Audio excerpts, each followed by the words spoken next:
Hello, we are Group A58. My name is Alice. My name is Alistair, My name is Finley. and today we're going to be discussing three main economic topics. Firstly, Trumponomics, which I will be explaining. Next, TSMC, which will show you what it's really like to be inside the factory, which I will be explaining. Finally, we will look into air pollution and discuss its economic effects as well as its broader environmental impact, which I will present. We will approach this presentation in a conversational way and finish each topic with a Q&A. For Trumponomics, we will look into newspaper articles and discover the impact of the US tariffs. For TSMC, we will visit the actual factory and look into its economic impacts on a global scale. For air pollution, we will look into real cases and examine how negative externalities lead to market failure. And now let's begin with Trumponomics. Hi, Alice. I'm reading this magazine. I found out that Trump is putting tariff on Taiwan. Yeah, that's how Trumponomics works. Huh? What's Trumponomics? You don't know what's Trumponomics? I mean, it's the hottest news recently, I'll say so. I didn't notice that. Well, Trumponomics is basically that Trump's doing his way, like, economic things. You don't know that? No. Well, sure, I'll explain to you. I'm going to introduce what is Trumponomics.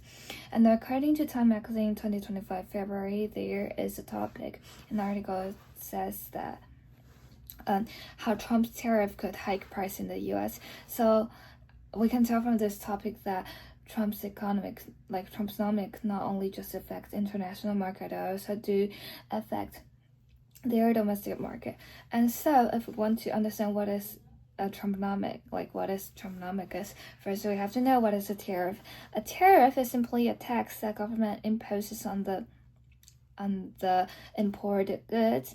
And what is a reciprocal tariff, especially in the context of US-Taiwan trade? So we have to understand the reciprocal tariff is basically that if you tax me, then I'll tax you back.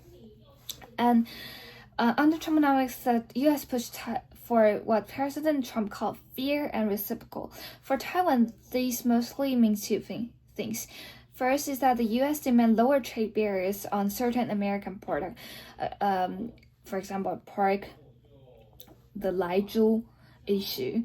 And second is that the third was that if the U.S. felt the trade wasn't fair, whatever he feels unfair, then he could tax us. So although Taiwan was not targeted as heavily as China did, we still face U.S. pressure under Trumponomics. For example, the negotiation between over pork imports contain a 多巴胺. Taiwan relaxed restriction partly to avoid reciprocal tariff retaliation. And second, what do we have, what alternative policy instrument do you have besides tariff? There is another measure called quota. A quota is a physical limit on on how many units that can be imported into our country. When a country wants to guarantee a strict fixed limit on imports, then they will prefer quota, because with their imports might still increase if foreign exporters are efficient, but with quota, the quantity is fully controlled. And next, I'm going to show you a graphic, a graphic analysis about U.S. import market under a reciprocal tariff, which you will represented here. And as you can see from this graphic, is that the domestic price of the imported good increase, and U.S. consumer buy less because the imported goods becomes more expensive, and U.S. domestic producers sell more because the higher price of imported good makes a producer more competitive again, and the import quantity shrinks because imports are now more costly. And second, I'm going to show you another graphic, which is Taiwan's export market to the U.S. From Taiwan's side, we use a supply-demand diagram for export market, and this graphic, we can see that Taiwan's export demand curve shifts downward because U.S. buyer now demands lower, and Taiwan's equilibrium export price fall, quantity drops, meaning that Taiwan sells fewer goods abroad. In short, Taiwan's producers face lower price and lower output and lower revenue. So, welfare effects on Taiwan. How does tariff impact Taiwan welfare? For Taiwan's producer, is something clearly negative and worse. They earn less and export less, but for consumers in Taiwan, they may be a small benefit because the goods originating for export might flow back to Taiwan and become more cheap. And for the government, they gain nothing because tariff is imposed on us and we can't retaliate with them. And overall, Taiwan's welfare declines because the loss to producers is much larger than the benefit to the consumers. And welfare effects on the United States. Finally, what happens to the state's welfare? According to the magazine, we can tell that the tariff do affect their domestic market. Except U.S. consumers are worse off because they cannot buy something that is more cheap. They face higher price and fewer choice. However, the producers are better off because their goods become more competitive because the imported good is more expensive, and the U.S. government gain profit from tariff because tariff is tax and tax like government gain tax. But then in conclusion, even with tariff revenue, the economy still suffer an overall loss. The cost to consumer is larger than combined benefit to produce and the government tariff revenue. So net welfare for the U.S. falls, although some specific industry gain. Yeah, that's all about Trumponomics. Thank you for listening. Do you guys have any questions about Trumponomics? So, why is Taiwan vulnerable to US tariffs? That's because Taiwan is a highly export-dependent country, especially in the field of electronics and machinery. So losing access to the state's market has a large economic impact. Could Taiwan respond with its own reciprocal tariff? Well, technically yes, but realistically, Taiwan avoid retaliation because the U.S. is Taiwan's key security partner. So Taiwan usually just choose to negotiate instead.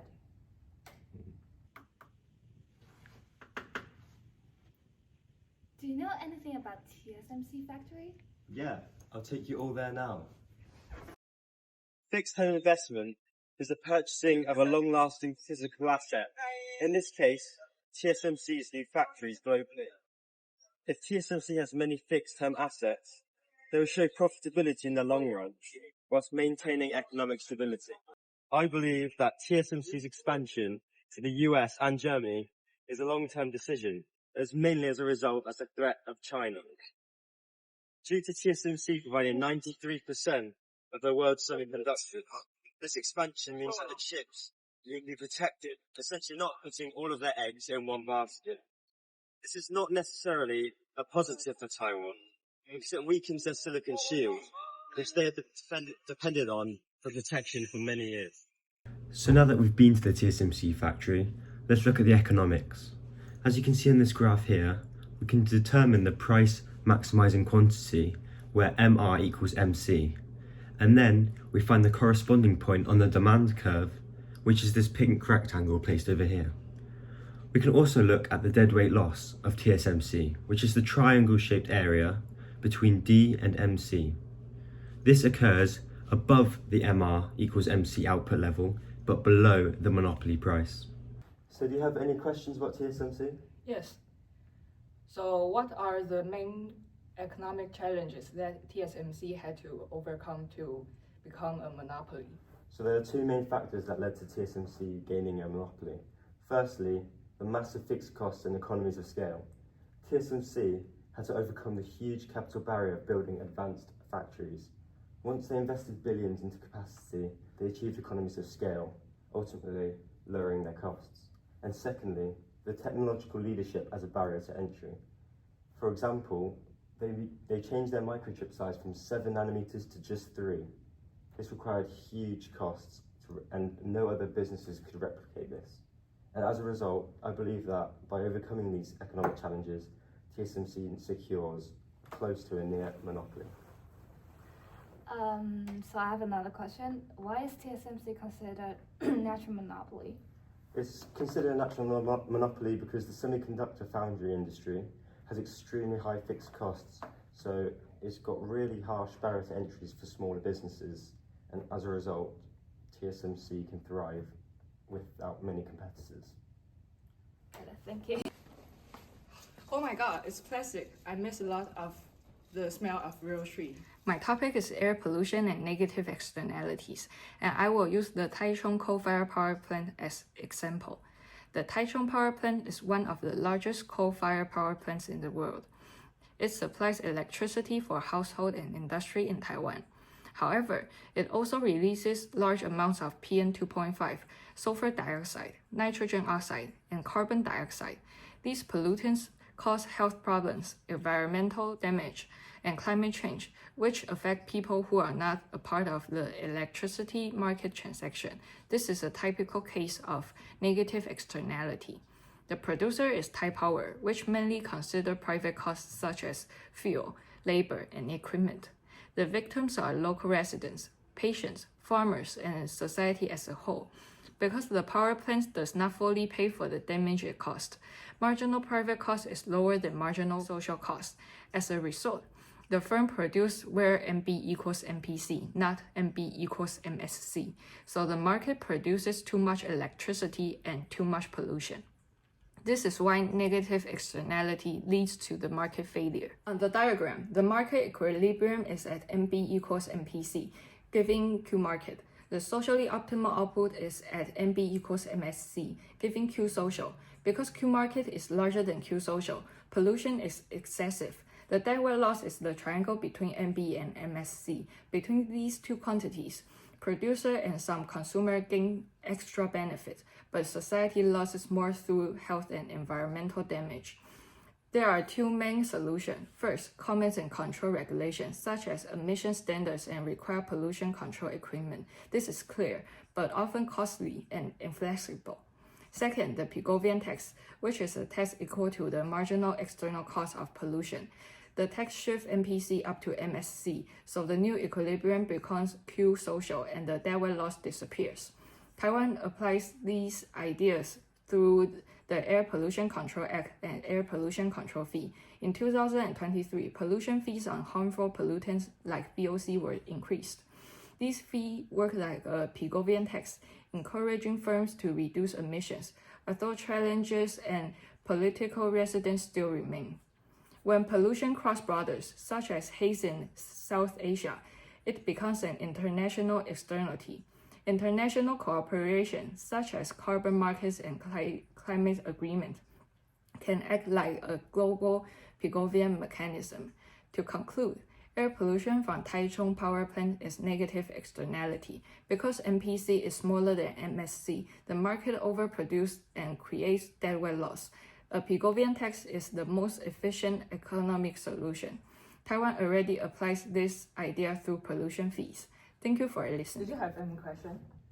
Yeah.